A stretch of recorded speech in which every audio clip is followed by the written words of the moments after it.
Assalamualaikum warahmatullahi wabarakatuh. Jumpa kembali sahabat semua.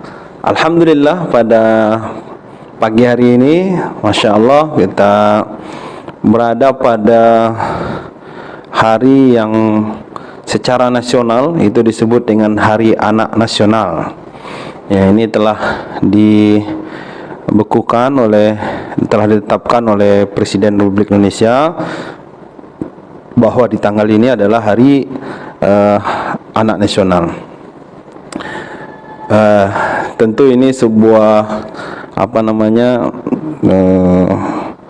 bagaimana kita mampu dengan Hari Anak Nasional ini, para orang tua ya, menjadikan ini momen untuk mengevaluasi. Dan kalau kita sahabat, kita orang Islam, tentu kita punya panduan dasar SOP untuk bagaimana anak-anak kita ini bisa kita didik, kita ajari mereka, kita latih mereka dengan cara-cara yang sesuai dengan panduan kita, hal-hal yang sudah ditetapkan oleh Al-Quranul Karim. Bagaimana anak kita ini tidak hanya cerdas, pintar otaknya, sehat tubuhnya, tapi bagaimana dia juga bisa mempunyai ketulusan dalam berakhlak ya, jadi ada akhlakul karimah.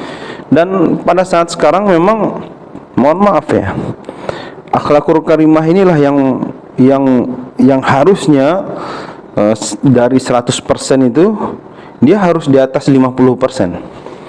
Jadi intelektual, kesehatan fisik, ya kan, itu cukup menjadi pendukung ketika kesehatan mental atau akhlak ini lebih baik. Kita bisa lihat gimana perkembangan kita dari anak-anak, terus generasi muda saat ini, dan bagaimana anak-anak kita kira-kira sudahkah anak-anak kita, generasi muda kita menjadi anak-anak yang bisa diharapkan, generasi muda yang bisa kita harapkan. Nah, inilah evaluasi bagi orang tua ya, kita yang menjadi orang tua ini, bagaimana mempersiapkan ini generasi yang nanti akan memegang estafet ya. Dia akan melanjutkan perjuangan kita, yang akan melanjutkan perjuangan bangsa ini, yang akan melanjutkan risalah dakwah agama ini. Nah, sehingga anak-anak kita ini kita harapkan ya, tidak hanya punyai kemampuan intelektual secara fikir saja ya, atau punya keilmuan saqafah, tapi yang sangat menonjol harusnya dia mempunyai mental akhlak yang mulia. Ya, tentu dengan berjuang keras ya, karena tidak mungkin lingkungan itu terjadi begitu saja. Maka kita orang tua harus membangun lingkungan agar anak ini pun siap ya. Jadi ketika dia, misal ini contoh, ketika kita menyuruhnya untuk sholat, maka kita orang tua juga adalah orang yang konsisten untuk sholat, sehingga tidak ada penolakan dari dirinya. Orang tuanya tidak sholat, masa dia sholat? Nah, ini tidak boleh terjadi. Kita harus menjadi orang yang paling dahulu dan mencontohkan bagaimana sholat itu, dan yang lain-lainnya. Hal-hal positif yang lain kita contohkan, sehingga kita berharap anak kita ini nanti juga melakukan hal-hal itu dengan baik. Begitu juga dengan pendidikan-pendidikan yang lainnya, maka orang tua menjadi contoh ya, jadi suri tauladan. Kita inilah yang akan menjadi standar nilai bagi mereka ya. Di tengah sekarang kita lihat pergaulan yang sangat luar biasa, perkembangan media yang super dahsyat. Anak-anak kita sekarang mau tidak mau harus berinteraksi dengan media-media ini. Dia harus harus betul-betul bisa menguasai hampir seluruh media internet, aplikasi-aplikasi dan gadget semuanya. Bahkan mereka harus menguasai dari ini. Kenapa? Karena dengan kondisi belajar yang daring, dengan mereka tidak bisa bertemu gurunya secara offline, maka dia harus bisa untuk menggunakan aplikasi-aplikasi digital. Nah, jadi ada sisi positifnya, tapi juga tentu penuh dengan sisi negatif. Kalau kita tidak memberikan benteng, menyiapkan mereka sampai mampu untuk membedakan mana aktivitas yang positif, mana aktivitas yang itu nanti akan berdampak negatif, ini tentu akan melahirkan generasi yang tidak siap dengan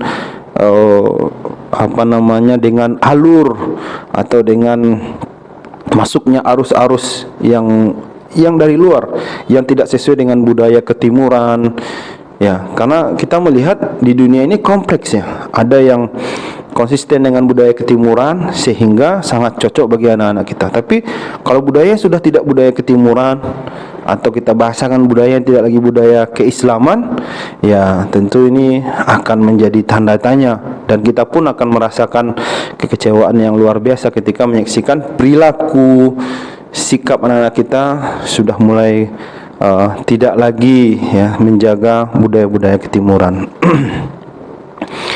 Ini sangat ditentukan tentunya oleh lingkungan ya. Kalau dalam konsep Islam itu kan anak itu dia dilahirkan sebenarnya dalam keadaan fitrah, dilahirkan dalam keadaan yang seperti kertas kosong yang siap diisi gitu. Maka lingkungan pertama tentu lingkungan orang tua, lingkungan keluarga. Nah, ini seberapa besar mampu mengisi kertas-kertas tadi dengan poin-poin positif gitu. Kalau ini tidak kita lakukan, ini tidak kita siapkan, ini tidak kita usahakan, maka yang akan mengisi lembaran-lembaran tadi adalah catatan-catatan negatif. Ya, jangan sampai sahabat semua kita menyesal ya, kita sebagai orang tua akhirnya memiliki kekecewaan. Ya, kalaupun kita sudah berusaha, kita sudah berjuang, lalu ternyata takdirnya dia harus menempuh perjuangan panjang dalam hidupnya, ya itu lain cerita. Berbeda dengan kita yang memang tidak pernah memberikan arah itu, kita yang tidak pernah menunjukkan arah itu, tidak pernah memberikan pelajaran itu kepada anak kita. Sederhana saja, misalnya, sudahkah kita mengajarkan mereka salat? Sudahkah kita mengajarkan mereka baca Al-Quran? Sudahkah kita betul-betul mengatur waktu mereka selagi mereka masih kecil nih ya? Karena kalau mereka sudah SMP lah atau SLTA sederajat, bahkan mereka sudah kuliah, Masya Allah, itu kita saja sudah tidak bisa mengaturnya, ya kan? Ya, kalau kita terlampau memberikan tekanan, tentu yang terjadi anak ini semakin menjauh dari kita. Tapi ketika mereka masih kecil, masih SD, nah ini waktu-waktu emas di mana kita betul-betul bisa mengaturnya.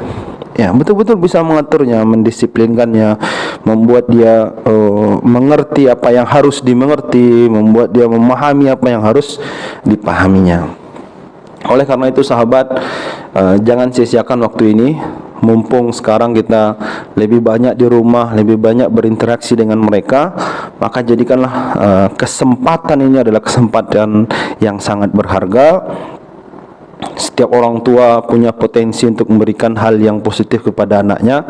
Seberapapun kita, ya negatifnya kita, seberapapun mungkin hancurnya kita pasti ingin anak kita jauh lebih baik dari kita.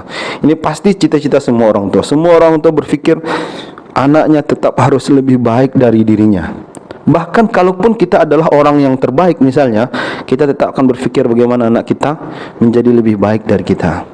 Maka sekali lagi, ini harus diusahakan, ini harus diskenariokan ya. Jadi harus membuat skenario besar. Kalau keluarga itu keluarga besar, maka skenarionya besar. Tidak hanya cukup bapak dan ibu, tapi juga ada lingkungan-lingkungan yang juga siap melahirkan generasi-generasi emas ini. Ya, inilah yang mau tidak mau harus kita lakukan sahabat semua. Karena setelah kita nanti, mereka-mereka ini yang akan mengatur, mengelola bumi ini. Mereka yang akan membuat keputusan-keputusan terhadap perkembangan zaman ini. Nah, jangan sampai kita nanti merasa kecewa, merasa tidak ada lagi kesempatan, padahal Allah Subhanahu wa taala sudah berikan kita kesempatan, kelapangan waktu untuk mendidik, untuk mengajar dan mempersiapkan generasi-generasi kita.